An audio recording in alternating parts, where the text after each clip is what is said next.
Hey y'all, happy Thursday. Welcome back to our little YouTube channel. This is Alex with the Bloor Carl Immigration Group. I'm here with our senior attorney, Scott Emmerich, who handles most of our federal court cases, immigration court cases, you name it. He's kind of the expert in that field.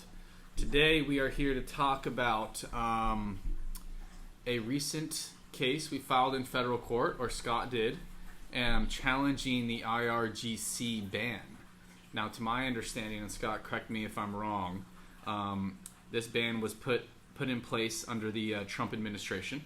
Yeah, so first, it's in D.C. court, and it's called Kianpour v. Blinken.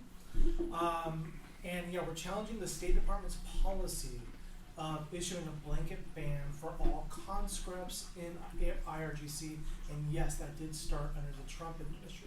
Now, what is, for some listeners or viewers out there who might not know what the IRGC is, just quickly tell us, what is the IRGC? From my understanding, it's the kind of government entity in Iran. Yeah, it's not the government entity, it's basically a military branch. Okay. So in Iran, they have several different branches of military. There's like a regular Iranian army, regular Iranian navy, stuff like that. Okay. There's also IRGC.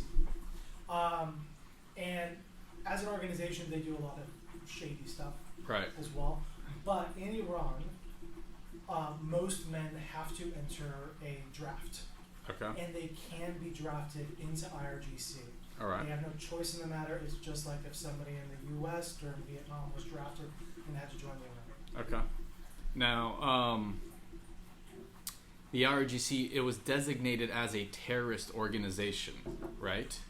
Yeah, so in 2019, the Trump administration designated IRGC as a terrorist organization. Okay. And since then, the State Department has taken the position of anybody who was ever in IRGC, even people who were drafted decades ago in IRGC, they are designating them as terrorists, basically, and banning them from getting visas to the United States.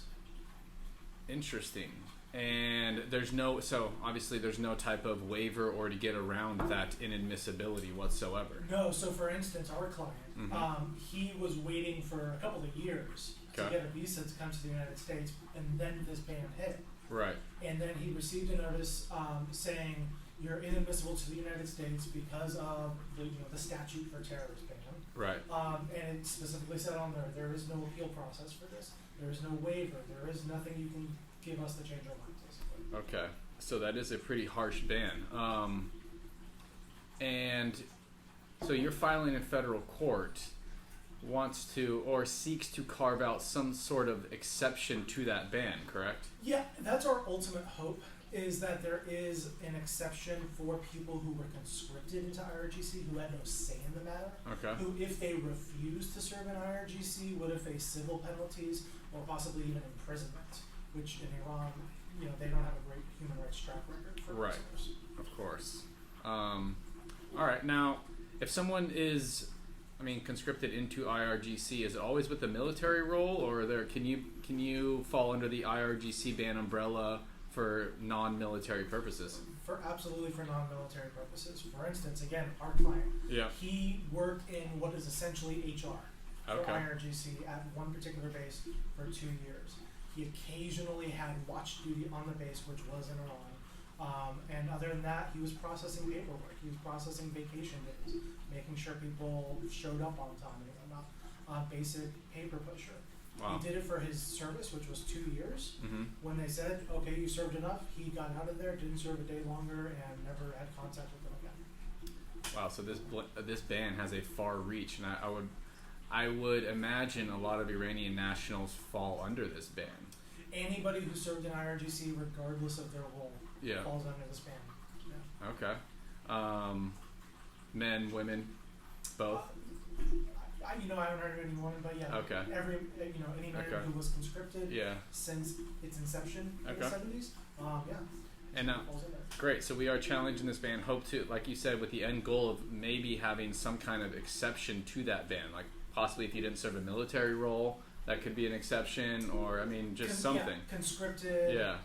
Really, what we're looking for is for the State Department to do what Congress intended when they gave them this power, which was look at an individual case.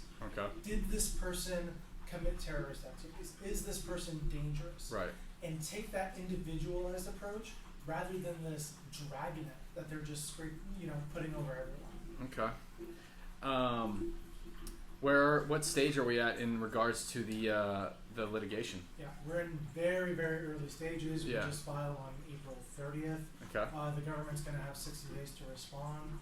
I'm sure as we go along, we'll keep updating the people on this YouTube channel. Definitely. All right. Well, that's exciting news. Thanks for sitting down with me. I know you're busy today. You have a court hearing this afternoon, so I'll let you get back to it. Thank you all for tuning in. Feel free to reach out to us if you have any questions. Again, this is Alex. I'm joined with Scott. We're with the Bloor Carl Immigration Group. Be good. Be safe. Talk to you soon.